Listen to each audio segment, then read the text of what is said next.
Hello મિત્રો, સ્વાગત છે તમારું આપણી યુટ્યુબ ચેનલ ગુજરાત એક્ઝામ ગુરુમાં. જો તમારે પણ ગવર્મેન્ટ જોબ જોઈતી છે અને એ પણ 8 અને 10 પાસ ઉપર અને એ પણ કોઈ પણ પરીક્ષા વગર, તો આ વિડીયો માત્ર ને માત્ર તમારા માટે છે મિત્રો. તો વાત કરીએ ભરતી વિશે, તો સરકારી પ્રિન્ટિંગ અને સ્ટેશનરી વિભાગની જે ડિપાર્ટમેન્ટ છે તેની અંદર 8 પાસ અને 10 પાસ માટે મોટા પાયે ભરતી કરવામાં આવી છે, જેની અંદર કોઈ પણ જાતની પરીક્ષા છે નહીં. પગારની વાત કરીએ તો 18,000 થી 20,000 તમને પગાર આપવામાં આવશે. સીધી પરીક્ષાથી તમારી આ ભરતી થવાની છે, એટલે કોઈ પણ જાતની તમારી પરીક્ષા કંઈ પણ નહીં આવે, ડાયરેક્ટ તમારું સિલેક્શન થવાનું છે. અને એ પણ છે કે અર્જન્ટ હાયરિંગ છે, એટલે વહેલી તકે તમે ફોર્મ ભરી દેજો તો તમારી જોબના ચાન્સ વધારે રહેશે. તો આ વિડીયોની અંદર આપણે સંપૂર્ણ માહિતી લઈ લેવાની છે કે તમારી કઈ પોસ્ટ ઉપર ભરતી થવાની છે, તેની માટે તમારે એજ્યુકેશન ક્વોલિફિકેશન શું રહેવાનું છે, તેના માટે તમને સેલેરી શું આપવાના છે, તમારે જે આ ડોક્યુમેન્ટ છે કઈ જગ્યા પર મોકલવાના છે, સિલેક્શન પ્રોસેસ સંપૂર્ણ સમજાવવામાં આવશે અહીંથી. અને એની માટે તમારે ફી ભરવાની છે કે નહીં, એ કેટલી ભરવાની છે, સંપૂર્ણ માહિતી તમને આ વિડીયોમાં મળી જવાની છે. તો વિડીયો શાંતિથી સ્કીપ કર્યા વગર જોશો, વધુ લાંબો વિડીયો નથી, તો તમારા માટે છે આ વિડીયો. તો આવી જ ભરતીની તમને માહિતી મળતી રહે તેના માટે વિડીયોના ડિસ્ક્રિપ્શનમાં આપણે ટેલિગ્રામ અને વોટ્સઅપ બંનેની ગ્રુપની લિંક આપેલી છે, ત્યાંથી ગ્રુપમાં જોઈન થઈ જજો, જેથી કરીને તમને આવી ભરતીની માહિતી સૌથી પહેલાં મળતી રહે અને ભવિષ્યમાં તમારાથી કોઈ પણ જાતના ફોર્મ ભરવાનું ચૂકી ના જવાય. તો વધુ ટાઈમ તમારો નહીં લો, ચાલુ કરી દઈએ આપણે આપનો આજનો વિડીયો. સૌથી પહેલાં આપણે બેઝિક માહિતી જોઈશું, ત્યારબાદ સ્ટેપ બાય સ્ટેપ સંપૂર્ણ માહિતી આપણે જોઈ લઈશું. હેલો મિત્રો, તો સ્ટાર્ટ કરી દઈએ આજનો આપણે આ વિડીયો અને ઓવરવ્યૂ દ્વારા આપણે આ ભરતી જે માહિતી લેવાની છે એની સ્ટાર્ટિંગ કરીએ.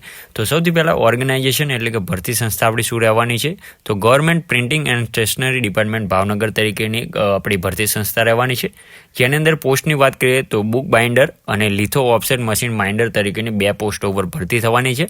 તો તેની ડિટેલ આપણે નીચે શાંતિથી જોઈએ છીએ કે તેની માટે તમારે શહેરની માટે લાયકાત કેટલી રહેશે અને તમારી સેલેરી કેટલી રહેશે, આપણે ડિટેલમાં જોઈએ છીએ નીચે.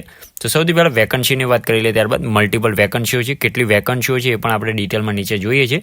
મોડ ઓફ એપ્લાયની વાત કરીએ મિત્રો, તો ઓફલાઈન તમારે રહેશે, એટલે કે ઓફલાઈન તમારે કેવી રીતે, તો તમારે એક ફોર્મ ભરવાનું રહેશે અને એની સાથે તમારે જે ડોક્યુમેન્ટ છે એ ડોક્યુમેન્ટ અટેચ કરી અને આપેલ સરનામે મોકલવાના રહેશે. ઓકે, તો એ આખી સિલેક્શન પ્રોસેસ હું તમને નીચે સમજાવવાનો છું, તો વિડીયો સ્કીપ ના કરતા એન્ડ સુધી જોતા રહેજો મિત્રો.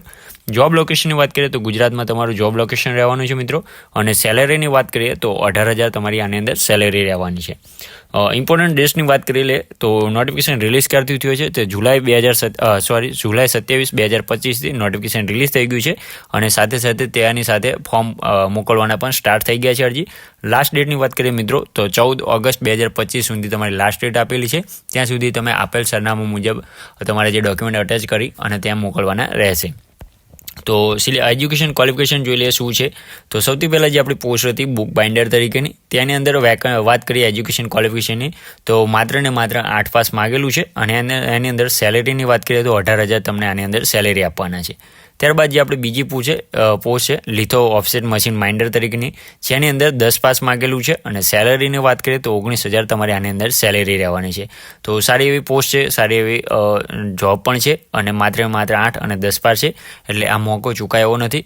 તો તમે જરૂર પડે વહેલી તકે મોકલી દેજો, જેથી કરીને તમારું પોસ્ટ અને તમારું ફોર્મ છે વહેલી તકે ત્યાં પહોંચી જાય. એજ લિમિટેશનની વાત કરીએ, એજ લિમિટેશન આમાં ખૂબ જ ધ્યાન રાખવા જેવું છે મિત્રો. તો મિનિમમ 14 વર્ષ માગેલા છે અને મેક્સિમમ 23 વર્ષ માગેલા છે. ઓકે, તો 14 અને 23 વર્ષ સુધી તમે જે એની અંદર આવતા હોય તો તમે એપ્લાય કરી શકો છો. આની અંદર એજ રિલેક્સેશન પણ તમને આની અંદર મળી રહેવાના છે મિત્રો. વેકન્સી ડિટેલની વાત કરીએ, વેકન્સી ડિટેલ શું છે, તો જે લિથો ઓફસેટ મશીન બાઇન્ડર તરીકેની છે તેની અંદર 1 વેકન્સી ખાલી છે અને ત્યારબાદ જે બીજી આપણી પોસ્ટ છે બુક બાઇન્ડર તરીકેની, તેની અંદર 6 વેકન્સીઓ ખાલી છે મિત્રો. એપ્લિકેશન ફીની વાત કરીએ તો તમારે કોઈ પણ જાતની ફી ભરવાની છે નહીં. તમે કોઈ પણ કેટેગરીમાંથી બિલોંગ્સ કરતા હોય, general, EWS, OBC, SC, ST, તમારે કોઈ પણ જાતની ફી ભરવાની આની અંદર રહેશે નહીં. તમારે માત્ર તમારે જે ડોક્યુમેન્ટ છે તે મોકલવાના રહેશે.